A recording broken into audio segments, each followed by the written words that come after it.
Selamat pagi, mari kita belajar bersama-sama ya mengenai hal-hal penting yang perlu diingat dalam mengerjakan soal-soal limit maupun turunan fungsi trigonometri. Nah, mari kita persingkat saja ya, langsung saja apa yang perlu diingat.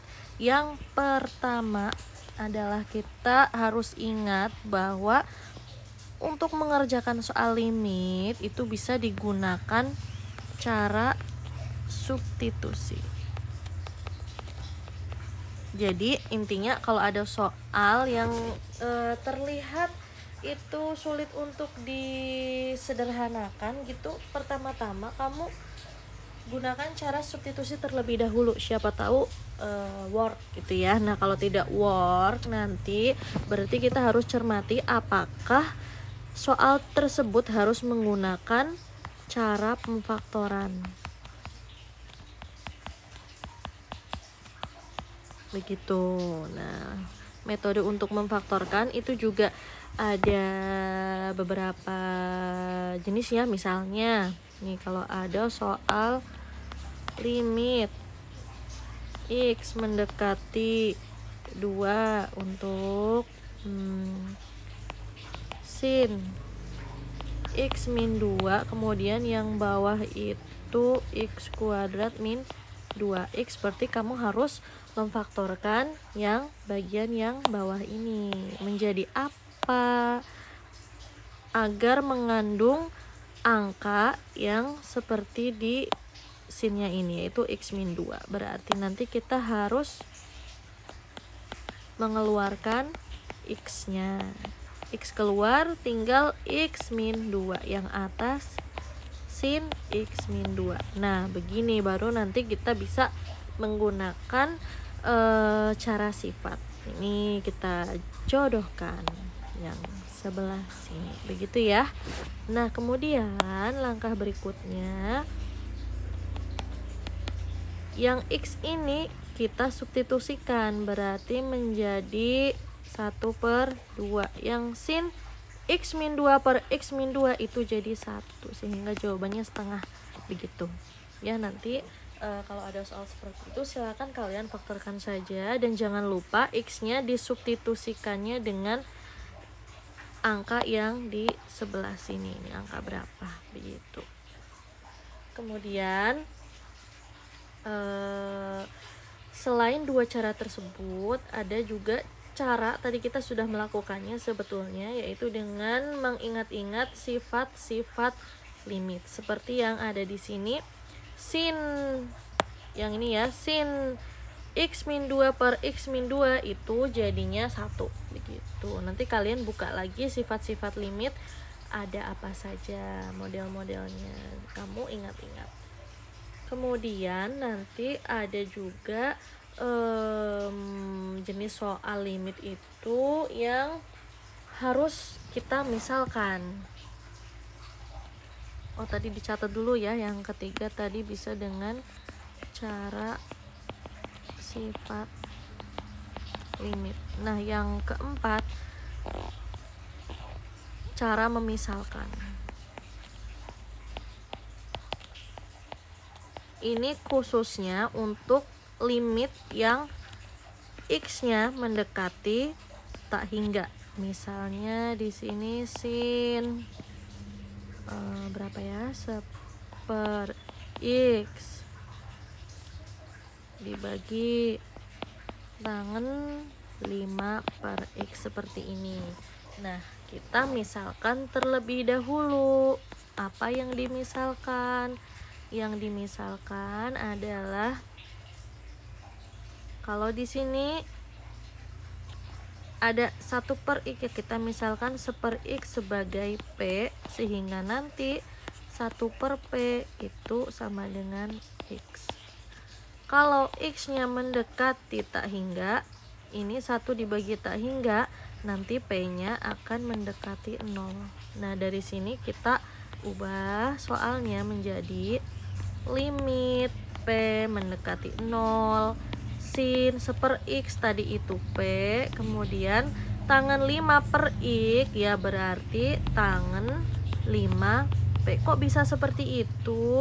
Nah, rinciannya seperti ini. Ini kan tangan 5/X, bisa diubah menjadi tangan 5 dikali 1/X. 1/X sendiri itu adalah P, berarti tangan 5P. Begitu ya.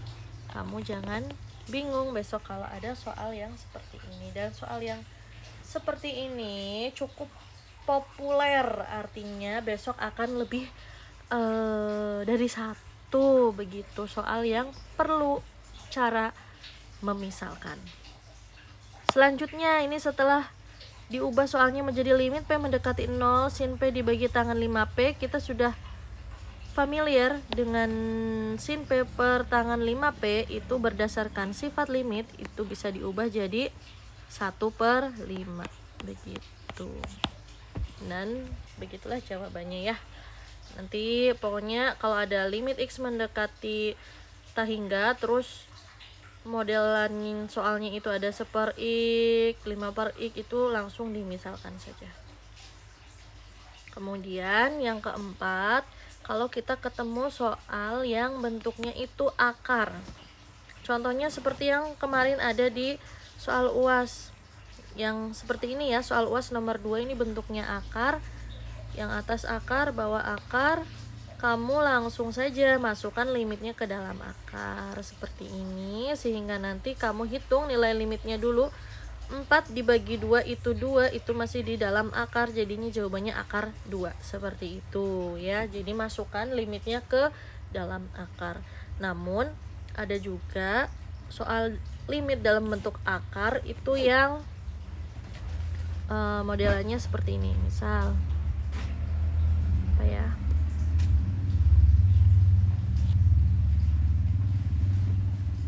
kayaknya cuma seperti itu aja deh. Kalau yang limit mungkin nanti kalau yang turunan itu yang perlu kamu ubah bentuknya menjadi perpangkatan. Akar itu diubah jadi perpangkatan begitu ya.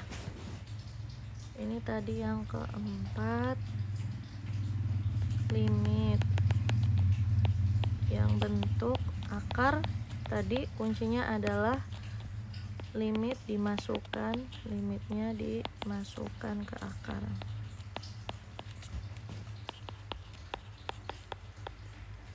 Kemudian yang kelima, kita akan bahas kalau ada soal cerita dalam bentuk limit. Nah, sebetulnya mudah saja, nanti tinggal kamu lihat di situ fungsinya apa dan diperhatikan bahwa nanti X-nya menuju berapa tahun gitu, atau X-nya menuju berapa banyak. Nah, itu kamu ubah bentuk soal cerita tersebut ke dalam bentuk matematikanya dan kemudian kamu kerjakan.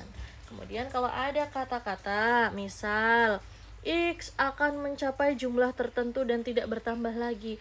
Nah, itu artinya nanti berarti X-nya itu menuju tak hingga. Begitu ya. Jadi nanti kamu ubah soalnya ke dalam bentuk matematika dengan X-nya menuju tak hingga. Kemudian kamu kerjakan dan temukan hasilnya. Begitu. Nah, untuk yang kelima tadi soal cerita. Soal cerita, kalau ada kata-kata akan mencapai jumlah tertentu dan tidak bertambah lagi, itu artinya sama saja dengan nanti X-nya menuju tak terhingga begitu. Untuk yang keenam, kita akan membahas jenis-jenis soal untuk bab yang turunan. Yang pertama-tama tentu saja kamu kalau ada soal yang bentuknya penjumlahan maupun pengurangan bisa dikerjakan sendiri-sendiri. Tapi jika bentuknya itu perkalian gitu ya, turunan perkalian, fx-nya itu perkalian U dikali V harus dimisalkan dulu menjadi U dan V. Kemudian rumus turunannya adalah U aksen V ditambah U V aksen. Contoh soalnya seperti ini. Misal fx-nya 2x kuadrat dikali cos 5x. Nah, ini harus dimisalkan dulu, jangan langsung diturunkan saja, nanti jadinya salah. Ini harus dimisalkan dulu dan menggunakan rumus UV. Demikian juga untuk yang pembagian. Tapi sebisa mungkin kalau ada soal pembagian itu kamu sederhanakan terlebih dahulu bentuknya. Contoh, misal ada fx sama dengan sin x ditambah apa ya, jangan tangan, maaf, sin x ditambah cos x, kemudian dibagi dengan sin x seperti ini. Kamu ubah saja bentuknya menjadi sin x dibagi sin x 1 ditambah cos x dibagi sin x, yaitu kotangan x. Kamu ubah bentuknya baru diturunkan seperti itu. Itu cara mengerjakan yang lebih simpel. Walaupun bisa juga dengan permisalan U dan V, tapi cara yang ini akan lebih simpel dan lebih cepat ketemu dengan jawabannya, begitu. Kemudian untuk soal turunan yang perpangkatan, kalau yang ini tadi perkalian dan pembagian ya. Untuk yang perpangkatan itu jangan lupa turunan dari U pangkat N itu adalah N dikali U pangkat N-1. Nah ini jangan lupa dikali dengan U aksen, begitu. Contoh soal, misal sinus pangkat 10 dari x kuadrat, jangan yang ini, dari 2 dikurangi x kuadrat, nanti turunannya akan menjadi 10 sinus pangkat 9 2 dikurangi x kuadrat, ya ini jangan lupa dikalikan turunan dari 2 min x kuadrat, ya itu min 2x, seperti itu ya, jangan lupa dikalikan U aksen. Kemudian untuk soal yang terkait PGSL maupun titik stasioner itu sudah banyak contohnya di Google Drive ya, postingan dari teman-teman kalian, silakan kalian ingat-ingat langkah-langkahnya apa saja. Untuk yang PGSL, kamu yang pertama harus menentukan gradiennya terlebih dahulu dengan apa? Dengan cara menurunkan 1 kali dan di substitusi titiknya dengan absis yang sudah diketahui. Baru nanti pakai rumus persamaan garis yang melalui sebuah titik dan diketahui gradiennya, begitu. Untuk yang titik stasioner yang penting kamu pertama-tama itu harus memperhatikan batasnya terlebih dahulu. Yang ditanyakan itu dari x-nya berapa sampai berapa, seperti itu. Kemudian hal yang perlu diingat yang lainnya yaitu yang pertama, untuk mencari titik stasioner yang jenisnya itu titik maksimum atau minimum itu menggunakan turunan yang pertama.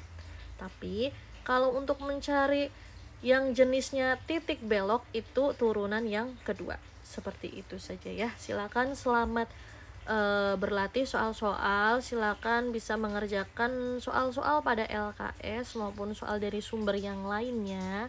Kalau ada kesulitan boleh bertanya. Baiklah, cukup sekian. Wassalamualaikum warahmatullahi wabarakatuh.